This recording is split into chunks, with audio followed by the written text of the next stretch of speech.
পরিবর্তন হতে যাচ্ছে টাকার ডিজাইন।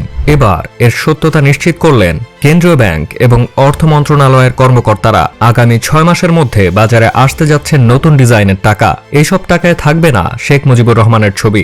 বর্তমানে বাজারে 1, 2, 5, 10, 20, 50, 100, 200, 500 ও 1000 টাকার নোট প্রচলিত রয়েছে।